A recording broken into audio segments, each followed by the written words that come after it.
कुछ पाने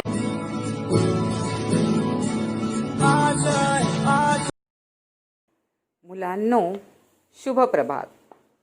आज आपण आपल्या कुमार भारती पाठ्यपुस्तकातील पद्यपाठ कवयित्री नीरजा यांचा आश्वासक चित्र याचा अभ्यास करणार आहोत. सुरुवातीला आपण कवयित्रीचा पूर्ण परिचय करून घेऊया. कवयित्रींचे पूर्ण नाव कवयित्री नीरजा राजन धुळेकर. जन्म 1960. त्या एक स्त्रीवादी कवयित्री म्हणून महाराष्ट्रात ओळखल्या जातात. तसेच त्या उत्तम कथालेखिका आहेत. त्यांचे निरन्वय, वेना, श्री गणेशा, निरर्थकांचे पक्षी हे कविता संग्रह प्रसिद्ध आहेत. यामध्ये निरन्वय या कविता संग्रहाला ह.स. गोखले पुरस्कार मिळालेला असून वेना हा त्यांचा पहिला कविता संग्रह आहे. निरर्थकाचे पक्षी या कविता संग्रहाला केशवराव कोठावळे पुरस्कार प्राप्त झालेला आहे. जे दर्पणी बिंबले, ओल हरवलेली माती हे कथासंग्रह इत्यादी लेखन प्रसिद्ध आहे. त्यांना महाराष्ट्र शासनाच्या कवी केशवसूत, इंदिरा संत तसेच भैरू रतन दमानी इत्यादी पुरस्कारांनी सन्मानित केलेले आहे. तसेच पु. भा. भावे, ताराबाई शिंदे असे पुरस्कारही त्यांना प्राप्त झालेले आहेत. कवी नीरजा यांचे वडील प्राचार्य म. सु. पाटील मराठीतील नामांकित समीक्षक होते. त्यामुळे त्यांच्या घरात साहित्यिक वातावरण होते. त्यांच्या आई या वसुधा पाटील यांनी अनेक आगरी लोकगीते संकलित केलेली होती. तसेच स्वतंत्र व्यक्तिमत्व जपणाऱ्या एक थोर स्त्री होत्या. त्यामुळे अखंड वाचन व घरात होणारी साहित्य चर्चा असे संस्कार त्यांच्यावर झाले आणि त्यामुळेच त्यांचे जीवन घडत गेले आणि तेच त्यांच्या कथा आणि कवितांमधूनही दिसून येते. त्या लोकसत्ता या वर्तमानपत्रात लिहितात की कथा व कवितेबद्दल त्यांनी अशा प्रकारे लिखाण केले आहे. माणूस म्हणून जगताना व बाई माणूस म्हणून जगताना ते जगणंच माझी कविता आणि कथा बनले, असं त्या लिहितात.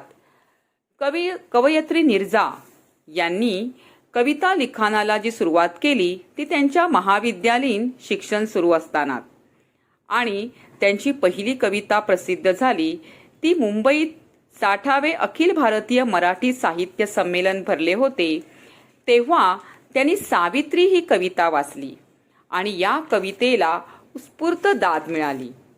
या कवितेत त्या काय म्हणतात पहा मुलांनो.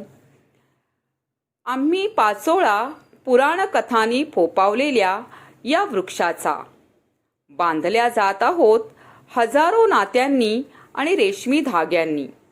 कुरवाळतो आहोत त्या अहंकारी प्रेमाला. जन्मोजन्मी त्यांच्याच नावाचे टिळे मागत शृंगारतो स्वतःला. पुरुष प्रधान भारतीय संस्कृती आणि त्या स्त्रीचे दुय्यम स्थान हेच कवितेतून त्यांनी मांडले आहे. प्रखर स्त्रीवादी कवयित्री होत्याच त्यांच्या आजूबाजूचे वास्तव्य हे लोकप्रिय कथा कादंबरीतील, नाटक, सिनेमातील जगापेक्षा वेगळे होते. जग खूप कठोर असते याची जाणीव जीवन जगताना त्यांना होत होती. त्याग, समर्पण, मातृत्व अशा शब्दांनी स्त्रीचे मोठेपणा सांगणाऱ्या जगात स्त्रीची किंमत शून्य आहे हे त्या पाहत होत्या आणि त्यामुळे हा समाजातील विरोधाभास आहे आणि तोच विरोधाभास त्यांच्या कवितेतून दिसतो. त्या असंही म्हणतात की कविता लिहिताना मी स्त्रीवादी आहे असे मला कळलेच नव्हते. कविता लिहून झाल्यावर आपण जे जगलो तेच लिहिले आहे आणि यालाच स्त्रीवादी असे म्हणतात.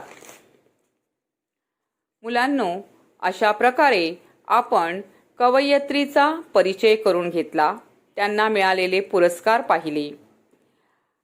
आश्वासक चित्र ही कविता आता आपण अभ्यासणार आहोत. हे एक चिंतनपर काव्य आहे. स्त्री पुरुष समानतेचे मूल्य त्यांनी ह्या कवितेमधून आपणापुढे मांडलेले आहे आणि ते विद्यार्थ्यांमध्ये आदर्शपूर्वक रुजले पाहिजे हे कवयित्रीला अपेक्षित आहे. मुलांनो, तुमच्या जीवनात आशावाद निर्माण करणारी कविता आहे. समाजात रोज अनेक घटना घडत असतात, त्या तुम्ही बातम्यांमधून पाहताही. अशा वेळी तुमच्या मनातील औदासिन्य निघून जावे. स्त्रीचे माणूसपण महत्त्वाचे आहे, तिच्याकडे आदराने पाहावे हा आशावाद निर्माण होतो. आपण जी कविता शिकणार आहोत त्या पुरुषप्रधान व्यवस्थेमध्ये स्त्रीचे स्थान नेमके काय आहे हे जाणून घेतले पाहिजे. जीवनामध्ये यशस्वी होण्यासाठी दोघांनाही एकमेकाच्या सहकार्याची आवश्यकता आहे. हे मुलांनो लक्षात ठेवा. स्त्रियांची कामे, पुरुषांची कामे यात भेद नाही. सगळी कामे ही सारखीच असतात. हेच उद्याच्या जगाचे आश्वासक चित्र कवयित्रीने रेखाटले आहे. कवितेतील स्त्री पुरुष समानता आणि संवेदनशीलता ही मूल्ये कवितेचा आस्वाद घेताना मुलांनो तुम्ही सहज आत्मसात करणार आहात. स्त्री शिक्षणाचा पाया रचणारे ज्योतिबा फुले, सावित्रीबाई फुले हे आपले आदर्श आहेत आणि त्यांच्या अथक प्रयत्नांमुळेच आजची स्त्री गगनभरारी घेत आहे. चला तर मग आता आपण आश्वासक चित्र या कवितेचे प्रकट वाचन करूया. तुम्हीही माझ्याबरोबर ही कविता म्हणणार आहात मुलांनो.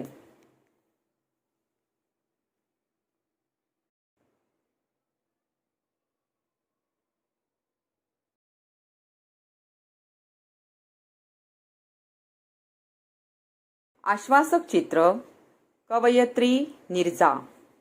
तापलेल्या उन्हाच्या आडोशाला बसून खेळते आहे एक मुलगी केव्हाची. मी पाहत राहते तिला माझ्या घराच्या झरोक्यातून. ती मांडीवर घेते बाहुलीला, एका हातानं थोपटत तिला चढवते आधन भाताचं. भातुकलीतल्या इवल्याशा गॅसवर बाजूला खेळतो आहे मुलगा हातात चेंडू घेऊन.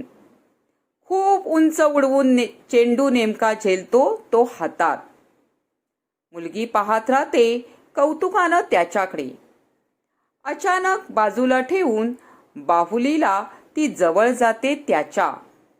मुलगा दाखवतो तिला आपलं कसब पुन्हा एकदा.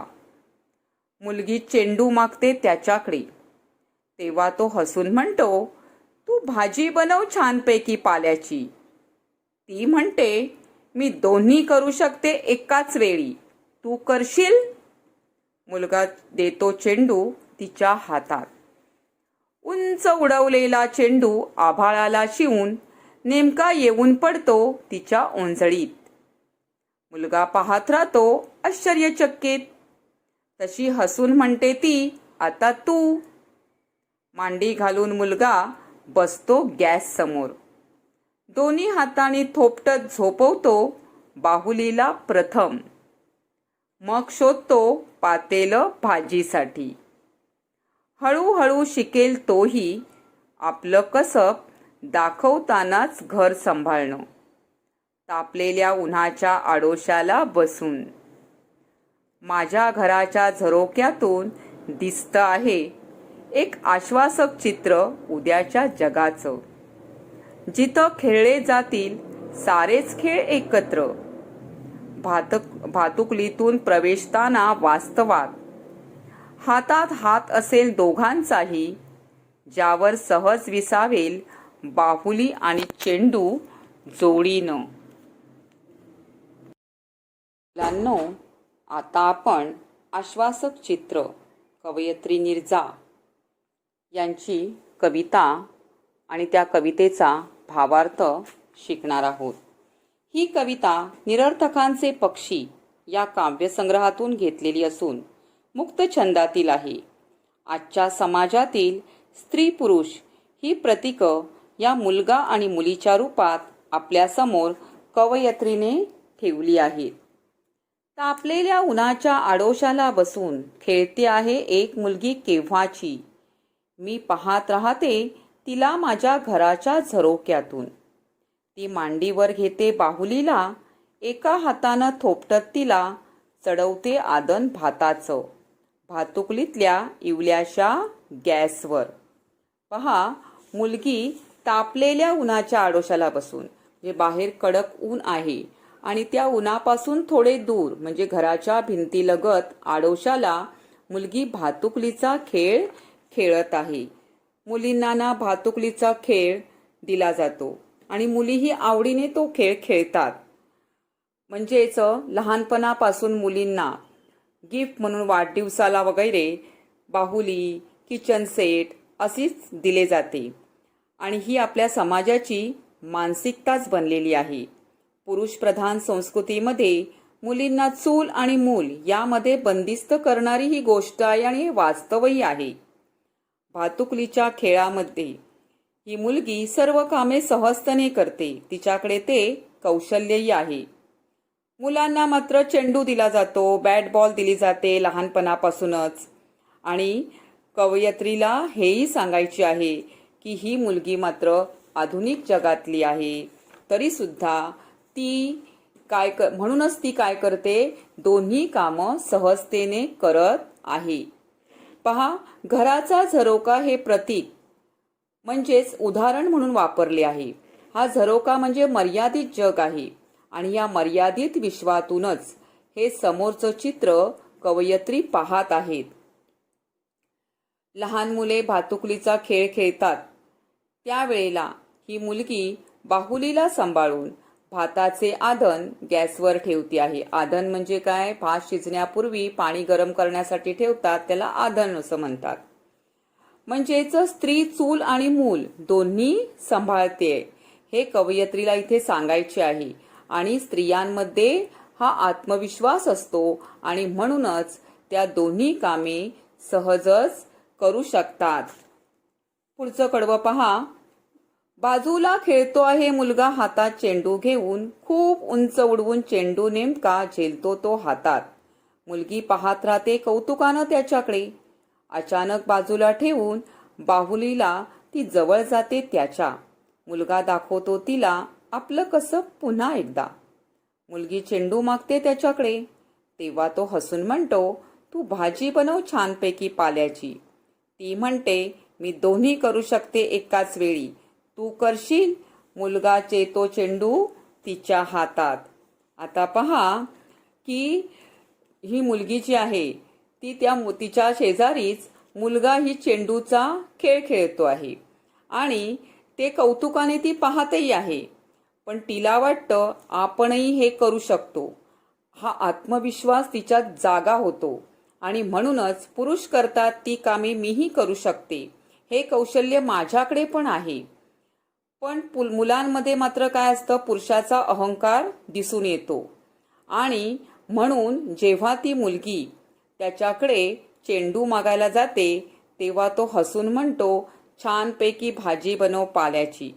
म्हणजे स्त्रियांनी स्वयंपाकच करावा, हीच कामं स्त्रिया करू शकतात, अशी ही जी मानसिकता बनलेली आहे तीच या कवितेतून कवयित्रीने दाखवलेली आहे. पण मुलगी आत्मविश्वासपूर्वक मुलाला सांगते की मी दोन्ही करू शकते, तू करशील का? म्हणजे ती मुलाला आव्हान पण देते. म्हणजे मुलांनो बघा, आजची स्त्री दोन्ही कामे एकाच वेळी करते.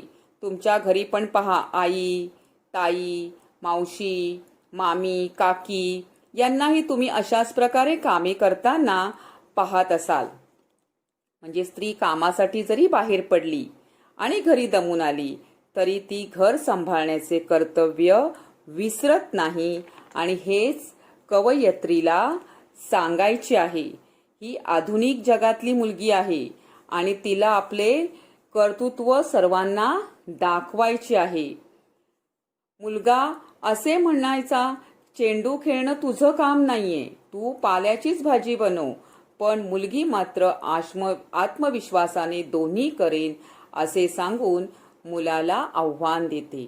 पहा मुलांनो, भातुकली आणि चेंडू ही दोन परस्पर विरोधी प्रतीक आहेत.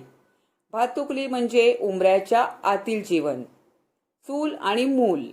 तर चेंडू म्हणजे बाहेरचे मोकळे जग, जिथे कर्तृत्व दाखवायला मिळतं, जिथे स्वातंत्र्य आहे. पण तरीही मुलगी दोन्ही करण्याचा आत्मविश्वास दाखवते. मुलींनाही आपले करिअर घडवायचे आहे, बाहेरच्या जगात प्रवेश करायचा आहे आणि त्या तशा करणार आहेत आणि करीतही आहेत, हेच कवयित्रीला इथे सांगायचे आहे. आता पुढील कडवं पाहूया आपण. उंच उडवलेला चेंडू आभाळाला शिवून नेमका येऊन पडतो तिच्या ओंजळीत. मुलगा पाहत राहतो आश्चर्यचकित. तशी हसून म्हणते ती, आता तू. मांडी घालून मुलगा बसतो गॅस समोर. दोन्ही हातांनी थोपटत झोपवतो बाहुलीला प्रथम. मग शोधतो पातेलं भाजीसाठी. हळूहळू शिकेल तोही. आपलं कसब दाखवतानाच घर सांभाळणं, तापलेल्या उन्हाच्या आडोशाला बसून. माझ्या घराच्या झरोक्यातून दिसतं आहे एक आश्वासक चित्र उद्याच्या जगाचं, जिथं खेळले जातील सारेच खेळ एकत्र. भातुकलीतून प्रवेशताना वास्तवात हातात हात असेल दोघांचाही, ज्यावर सहज विसावेल बाहुली आणि चेंडू जोडीनं. मुलांनो पहा की मुलीचा चेंडू उंच जाऊन पुन्हा तिच्या ओंजळीत येतो. तेव्हा मुलाला आश्चर्य वाटते तिच्याकडचं ते कौशल्य पाहून. म्हणजेच आजची स्त्री सर्व प्रकारची कौशल्य चांगल्या प्रकारे आत्मसात करत आहे. आणि आता पहा, मुलगा ज्या कौशल्याने चेंडू उडवतो, उंच उडवतो, तेच कौशल्य मुलगी दाखवते.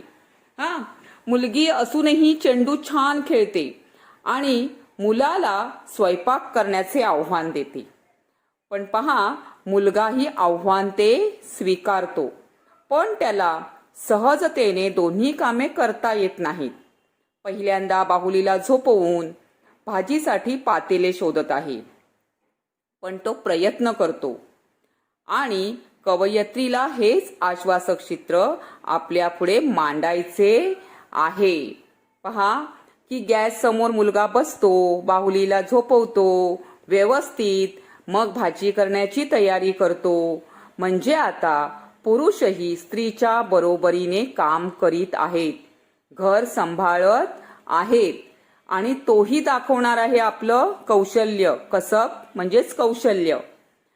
म्हणजेच मुलगा उच्च शिक्षण घेऊन मोठ्या पदावर काम करीत असेल तरी तो घरही सांभाळू शकतो. आणि मुलांनो, अशी अनेक उदाहरणे तुम्ही आपल्या आजूबाजूला पाहतच असाल. पहा, दोघांचीही कामे काय आहेत? दोघांना घर स्वयंपाकात मदत करणे, मुलांचे संगोपन करणे ही दोघांचीही कामं आहेत. बाहेरच्या जगात दोघांनाही आपले कर्तृत्व दाखवायचे आहे.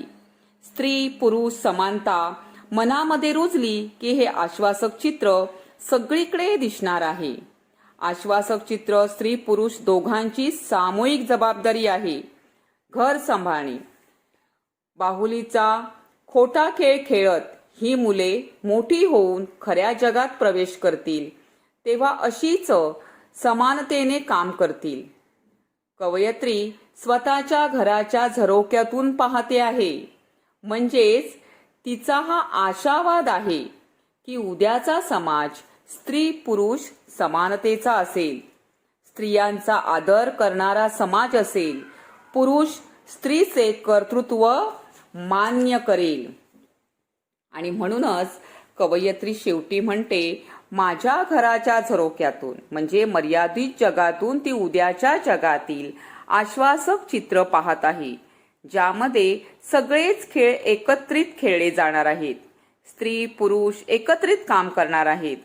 आज ही मुलं लहान आहेत म्हणून भातुकलीचा खेळ खेळत आहेत, पण मोठी झाल्यावर खऱ्या जगात ती एकमेकांच्या मदतीनेच काम करतील.